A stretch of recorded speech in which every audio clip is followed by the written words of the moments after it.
ഇപ്പോഴും പറയുന്നു, എന്റെ പ്രേക്ഷകരോട് പറയണത്, എന്നെ ഇവർ കൊല്ലും. അതേ ദിവസമൊന്നുമില്ല എനിക്ക്, എന്നെ ഇവർ കൊല്ലും. ക്യാൻസർ മൂലം രേണു സുധി മരിച്ചു എന്ന് കേൾക്കുന്നതിനെക്കാട്ടി ക്യാപ്ഷൻ നിങ്ങൾക്ക് വരും, ഷെഫീന ബീബി കൊല്ലപ്പെട്ടു. അതാണ് നടക്കാൻ പോകുന്നേ. ഞാൻ ഈ ഒരു റെസീപ്റ്റിന്റെ ഇത് ഞാൻ എടുത്തു വെച്ച് ഞാൻ ഡിസ്കസ് ചെയ്തിട്ടില്ല. ഞാൻ അതിനകത്ത് ഡേറ്റ് ഡിസ്കസ് ചെയ്തിട്ടില്ല. ഞാൻ അതിനകത്ത് നമ്പേഴ്സ് ഡിസ്കസ് ചെയ്തിട്ടില്ല. ഞാൻ എന്താ പറഞ്ഞേ, അവര് ക്യാൻസർ പേഷ്യൻസിന്റെ മെന്റൽ സ്റ്റാറ്റസ് കളയാനുള്ള തരത്തിലുള്ള പ്രചരണം നടത്തുന്നു. ഇറ്റ്സ് ഹൊറിബിൾ ആണ്. അതിനെതിരെ നമുക്ക് കർശനമായിട്ട് നടപടി എടുക്കണം. അറ്റ്ലീസ്റ്റ് അവർക്ക് അസുഖമുണ്ടോ ഇല്ലയോ എന്നുള്ള കൺഫ്യൂഷൻ തീർക്കാനായിട്ട് നിങ്ങൾ ഇതിനെപ്പറ്റി ഒന്ന് അന്വേഷിക്കണം. ഞങ്ങൾക്കൊരു ഇൻഫർമേഷൻ പാസ് ചെയ്യണമെന്ന് പറഞ്ഞൊരു പരാതി നമ്മൾ കൊടുത്തിട്ടുണ്ട് ഹെൽത്ത് മിനിസ്റ്റർക്ക്. ഇതാണ് ഞാൻ പറഞ്ഞിട്ടുള്ളത്. അത് ഞാൻ ചെയ്തു. അപ്പൊ അവർക്ക് മനസ്സിലായി ബാക്കിയുള്ളവരിരുന്ന് കഥ പറയുന്ന കണക്കല്ല ഷെഫീന ആക്ഷൻ എടുക്കുമെന്ന്. സോ ഞാനത് ചെയ്തിട്ടുണ്ട്. എന്റെ കൺസേൺ എന്താന്ന് പറഞ്ഞു കഴിഞ്ഞാൽ പൊതുസമൂഹത്തിനുള്ള ആ ഡൗട്ട് ക്ലിയർ ചെയ്യാന്നുള്ളതാണ്. അവർക്ക് ഈ അസുഖമുണ്ട് എന്ന് അവർക്ക് ഉറപ്പുണ്ടെങ്കിൽ, അല്ലെങ്കിൽ അവർ തന്ന ഈ ഒരു സാധനം അത് കൃത്യമാണെന്ന് അവർക്ക് ഉറപ്പുണ്ടെങ്കിൽ എന്തിനാ അവർ പേടിക്കുന്നേ? സ്ട്രോങ് ആയിട്ടല്ലേ നിൽക്കേണ്ടത്. മിനിസ്റ്റർ അല്ലാതെ അപ്പുറത്ത് ആള് വന്നാലും എനിക്ക് അസുഖം ഉണ്ട്, ഇതാണ് എന്റെ അസുഖം, എന്റേത് 4th സ്റ്റേജ് ആണ് എന്ന് സർട്ടിഫിക്കറ്റ് കാണിക്കാൻ പോരെ.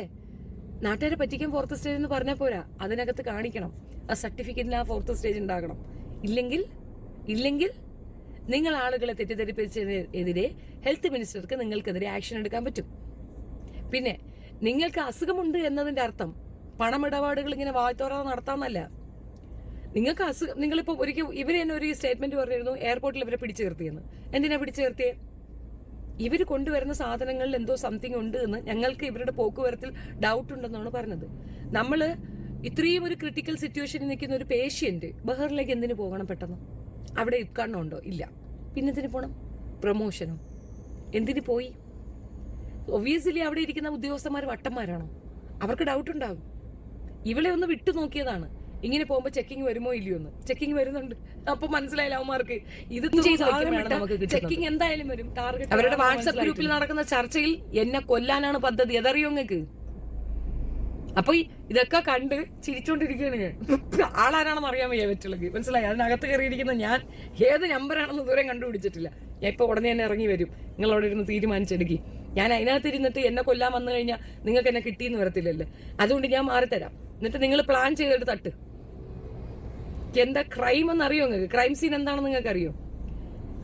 ഇവരുടെ റിസീപ്റ്റിലോ ഇവർ പറഞ്ഞ മെഡിസിനിലോ ഇവർ പറഞ്ഞ ക്യാൻസറിന്റെ സ്റ്റേജിലോ ഒന്നും തന്നെ ആരും ട്രസ്റ്റ് ചെയ്യാത്തത് അവർക്ക് ചുറ്റുമുള്ള ആൾക്കാർ തന്നെയാണ്. നമ്മളല്ല, ഞാൻ അവരെ കാണുന്ന പോലുമില്ല. എനിക്ക് അവരെ പറ്റി ഒരു കാര്യവും താല്പര്യവുമില്ല. ഇവർ ഇവിടുന്ന് പോക്കുവരത്ത് നടത്താനോ ഈ ക്യാൻസർ എന്ന ഒരു സംഗതി കൊണ്ട് ഇവർ ഒളിച്ചു വെക്കാൻ ശ്രമിക്കുന്ന എന്തെങ്കിലും ഉണ്ടെങ്കിൽ അതെന്റെ കൺസേൺ ആണ്. തീർച്ചയായും ഞാൻ അതിനെതിരെ സംസാരിക്കും. വിഷയം കിച്ചു ആണ്. ഞാൻ കിച്ചുവിന്റെ ഭാഗത്ത് നിന്ന് സംസാരിക്കുന്നതിന്റെ ഒരു കാരണം ഞാൻ പറഞ്ഞുതരാം. കിച്ചുവിനെ പറ്റി വളരെ രീതിയിലുള്ള മോശപ്പെട്ട കാര്യങ്ങളുടെ തുടക്കക്കാരി ഞാനാണെന്നാണ് എന്റെ ഒരു വിശ്വാസം. കാരണം കിച്ചുവിന് ഇങ്ങനെ ഒരു കേസ് വന്ന കാര്യമൊക്കെ ഞാനാണ് പബ്ലിഷ് ചെയ്തിട്ടുണ്ടായിരുന്നത്. അപ്പം അതിനുശേഷം കിച്ചു അവന്റെ ഒരു ലൈഫ് ഹിസ്റ്ററി ഇങ്ങനെ പറയുന്നുണ്ടായിരുന്നല്ലോ. അപ്പൊ ഈ ലൈഫ് ഹിസ്റ്ററി പറയുന്ന സമയത്ത് എനിക്ക് കിച്ചുവിനോട് ഭയങ്കര സങ്കടം തോന്നി. എന്റെ മകന്റെ പ്രായത്തിലുള്ള ഒരു കുട്ടിയുടെ ഒരു മോശപ്പെട്ട വശം ഞാനായിട്ട് പബ്ലിക് ചെയ്തല്ലോ എന്ന്. പക്ഷെ ഇതില് അവൻ എന്നെ തോൽപ്പിച്ചത് എവിടെയാണെന്ന് അറിയാമോ? ഞാൻ അവനോട് ഇത് പറയുമ്പോൾ ഞാൻ ചോദിക്കുകയാണ്, മോനെ നിനക്ക് നിന്റെ പേർക്ക് ഇങ്ങനെ ഒരു കേസ് ഉണ്ടെന്ന് പറയുന്നത് നേരാണോ? ഉണ്ടാൻറ്റി, എന്റെ പേർക്ക് ഇങ്ങനെ ഒരു കേസുണ്ട്. അപ്പോൾ ഇതില് അത് ഫൈൻ അടച്ച് ഞാൻ ഇറങ്ങി വന്നു. നീ മദ്യപിച്ചിട്ടുണ്ടായിരുന്നു? ഉണ്ട്, ഞാൻ മദ്യപിച്ചിട്ടുണ്ടായിരുന്നു. സത്യമായിട്ട് അതായിരുന്നു എനിക്ക് കിട്ടിയ ഏറ്റവും വലിയ പണിഷ്മെന്റ്. ടിറ്റ് ഫോർ ടാറ്റ് എന്ന് പറഞ്ഞ് കേട്ടിട്ടില്ലേ? അതുപോലെ നമ്മളെ വിളിക്കുന്നത് എന്തിനാണെന്ന് അവന് നല്ല ബോധ്യമുണ്ട്. ഞാൻ റെക്കോർഡ് ചെയ്യുന്നവന് നല്ല ബോധ്യമുണ്ട്. ഞാൻ അന്വേഷിക്കുന്നവന് നല്ല ബോധ്യമുണ്ട്. അപ്പോൾ നിങ്ങളെന്തായാലും അന്വേഷിക്കുമ്പോൾ ഇതറിയും. സോ ഇൻ അഡ്വാൻസ് ഞാനേ പറയുന്നു അതെ ഇങ്ങനെ ഒരു പ്രശ്നമുണ്ട് എന്ന് പറയുമ്പോൾ അവിടെ തോറ്റതാരാ? ഞാൻ തോറ്റു. സത്യത്തില് ഞാൻ ആ കുട്ടിയുടെ മുമ്പിൽ തോറ്റു എന്നുള്ളതാണ് വാസ്തവം ആ ഒരു വിഷയത്തിൽ. അതിനുശേഷമാണ് പിന്നെ നിങ്ങൾ കാണുന്ന സിനാരി. അപ്പം ഇവരുടെ ഒരു പബ്ലിക്കിലേക്ക് തരുന്ന ഒരു ഇമ്പാക്റ്റ് ഉണ്ടല്ലോ, പബ്ലിക്കിലേക്ക് വടവിധവ തരുന്ന ഒരു ഇമ്പാക്റ്റ്. അവരുടെ ഏറ്റവും പ്രിയപ്പെട്ട മകനാണ് ഈ പറയുന്ന കിച്ചു. കിച്ചു ഇല്ലാണ്ട് ഒന്നുമില്ല, കിച്ചുവിനോട് ചോദിക്കാതെ ഒന്നുമില്ല. കിച്ചു ഈസ് എവറിത്തിങ് എന്നുള്ള രീതിയിലാണ് അവർ നമുക്ക് തരുന്ന ഒരു പിക്ചർ.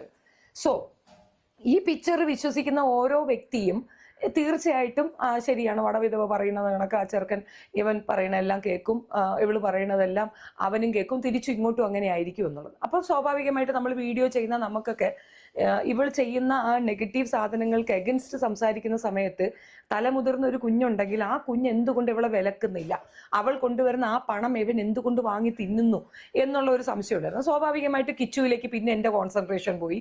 ഞാൻ തീർച്ചയായിട്ടും നല്ല രീതിയിൽ, നല്ല ആദ്യം ബോംബ് രീതിയിൽ ഞാൻ അതിനെ പറഞ്ഞിട്ടുമുണ്ട്. രേണുവിന്റെ ഇപ്പോഴത്തെ അവസ്ഥയിൽ എല്ലാവർക്കും നല്ല വിഷമമുണ്ട് എന്ന് കരുതിയിട്ട് അച്ഛനും അമ്മയും ഇല്ലാത്ത കിച്ചുവിനെ ജനങ്ങൾക്ക് മുന്നിൽ വലിച്ചു കീറാൻ ഇട്ടുകൊടുക്കുന്നത് ഒരിക്കലും നല്ലതായിട്ട് തോന്നുന്നില്ല. ക്യാൻസർ ഉള്ള ഒത്തിരി പേര് എനിക്കറിയാം, എന്റെ അയലത്ത് തന്നെയുണ്ട്. പക്ഷെ അവരൊക്കെ ഒരു കുഴപ്പമില്ലാതെ ഇന്നും ജീവനോടെ ഇരിക്കുന്നുണ്ട്, നല്ല രീതിയിൽ തന്നെ. ഈ രേണുവിന്റെ സംസാരം കേൾക്കുമ്പോൾ നമ്മൾക്ക് തോന്നുന്നത് രേണു ചിന്തിക്കുന്ന എന്താ, രേണുവിന്റെ ജീവിതം തന്നെ ഇവിടെ തീർന്നു എന്നാണ് രേണു ഈ പറഞ്ഞു വരുന്നത്. രേണു അങ്ങനെ ചിന്തിക്കുന്നത് തന്നെ തെറ്റാണ്. രേണു എപ്പോഴും പറയും ഞാൻ അങ്ങ് ഭയങ്കര മനക്കരുത്തുള്ള കുട്ടിയാണ്, മനക്കരുത്തുള്ള പെണ്ണാണ് എന്നൊക്കെ പറയുന്നുണ്ട്. എങ്കിലും ഇപ്പൊ വന്നിരുന്നിട്ട് ഇങ്ങനെയൊക്കെ സംസാരിക്കുന്നത് കേൾക്കുമ്പോൾ രേണു ജീവിതം തന്നെ തീർന്നു എന്നുള്ളൊരു മട്ടിലാണ് രേണുവിന്റെ സംസാരം. എനിക്ക് കീമോ എടുക്കാനുള്ള മരുന്നും അതുപോലെ ആ മരുന്നിന്റെ കൂട്ടത്തിൽ വേറൊരു 2 lakhs മരുന്നും ഓരോ കീമോയ്ക്കും ഞാനത് ഉണ്ടാക്കണം. എനിക്കത് എങ്ങനെയാണ് എന്ന് എനിക്ക് ഇപ്പോഴും ഒരു ഇതില്ല.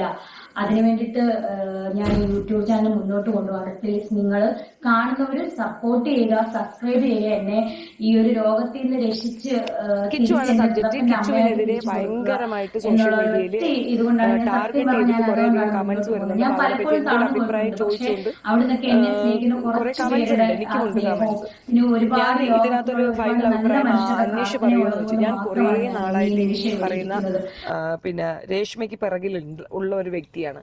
ഞാൻ അന്വേഷിച്ചതിൽ എനിക്ക് മനസ്സിലായ ഒരു കാര്യം, രേഷ്മ ഇന്നും ഇന്നലെ ആളുകളെ പറ്റിക്കാൻ തുടങ്ങിയിട്ടുള്ള നമ്മൾ ഒത്തിരി തെളിവുകൾ കൊണ്ടുവന്ന് വെച്ചിട്ടുണ്ട്, ഒരുപാട് തെളിവുകൾ കൊണ്ടുവന്ന് വെച്ചിട്ടുണ്ട്. ഇനി വേണമെങ്കിൽ ഒന്നൊന്നായിട്ട് വേണമെങ്കിൽ ഒന്നുകൂടെ റിപ്പീറ്റ് ചെയ്യാം. പക്ഷെ ഇന്ന വരെ എനിക്ക് കിച്ചുവിനെതിരെ അങ്ങനെ ഒരു കാര്യം പറയേണ്ടി വന്നിട്ടില്ല. ഇപ്പൊ കിച്ചുവിനെ പറ്റി ഞാൻ അന്വേഷിച്ചിരുന്നു, കിച്ചുവിനെതിരെ ഒരു കേസ് ഉണ്ട്, അതറിയാം. അതിനപ്പുറം കിച്ചു ഒരു പ്രോബ്ലം ക്രിയേറ്റർ അല്ല. കിച്ചു അങ്ങനെ ഒരു പ്രശ്നക്കാരൻ കുട്ടിയേ അല്ല. ഞാൻ അന്വേഷിച്ചിടത്തോളം എനിക്ക് അതാണ് മനസ്സിലായിട്ടുള്ളത്. പിന്നെ ഇവര് അവകാശവാദം ഉന്നയിക്കുമ്പോഴേ ഈ കിച്ചു താമസിച്ചിരുന്ന വീടും പരിസരവും പോയി കണ്ടവളാണ് ഞാൻ. അവിടെ ആ കുടുംബത്തിനെതിരെ വരെ വീഡിയോ ഇട്ടിട്ട് പോലും കിച്ചുവിനെതിരെ ഒരു അക്ഷരം അവർക്ക് പറയാനില്ല. ആ കുട്ടീനെ പറ്റി ഒരു മോശവും പറയാനില്ല. ആകെ പറയാനുള്ളത് ഇപ്പോഴത്തെ ജനറേഷനിലെ കുട്ടികൾ ചെയ്യുന്ന ഒരു പ്രവൃത്തിയുണ്ട്, ഗെയിമിൽ അഡിക്റ്റ് ആവുക എന്നുള്ളതാണ്. 24 hours അവൻ ഗെയിമുമായിട്ട് കയറി ഒളിച്ചിരുന്ന ഒരു കുട്ടിയാണ്, ഇൻട്രോവേർട്ട് ആയിരുന്നു അവൻ എന്നുള്ളതാണ് ഞാൻ മനസ്സിലാക്കിയിട്ടുള്ളത്. പക്ഷെ ഇപ്പോഴങ്ങനെയല്ല, നല്ല ആക്റ്റീവാണ്, നാളെ പറ്റി നല്ല ചിന്തയുള്ള കുട്ടിയാണ്. അപ്പൊ അങ്ങനെയുള്ള ആ മോനെ പറ്റിയിട്ട് ഇങ്ങനെ മോശം പറയുമ്പോൾ കിട്ടുന്ന ഒരു അക്സെപ്റ്റൻസ് ഉണ്ടല്ലോ, അതിന് വേണ്ടിയിട്ടാണ് ഇതിപ്പോ പറയണത്. ഇപ്പം അനീഷ് വ്ലോഗ് പറഞ്ഞ വീഡിയോ ആണ്. അനീഷ് ഇന്നലെ എന്തോ ഒരു വീഡിയോ ഇട്ടത്, ഏതോ കാര്യങ്ങൾ മനസ്സിലാക്കിയിട്ട് അനീഷിന്റെ അഭിപ്രായം പറഞ്ഞു. അപ്പൊ അനീഷ് തിരിച്ച് അഭിപ്രായം പറയാനുള്ള വഴി ഇപ്പുറത്തുള്ളവർ നോക്കും. സ്വാഭാവികമായിട്ടും അത് അങ്ങനെയാണ്. സോ ആ പ്ലേ അവിടെ നടന്നോട്ടെ. പാരലായിട്ട് രോഗം ആർക്കും ഏത് സമയത്ത് വേണമെങ്കിലും വരാം. പക്ഷെ ഈ ഒരു അസുഖം ആർക്കും വരുത്തരുതേ എന്നാണ് പ്രാർത്ഥന. എത്രയും പെട്ടെന്ന് രേണുവിന്റെ അസുഖങ്ങളെല്ലാം മാറ്റി ചുറുചുറുക്കോടെ ഓടി നടക്കാൻ കഴിയട്ടെ.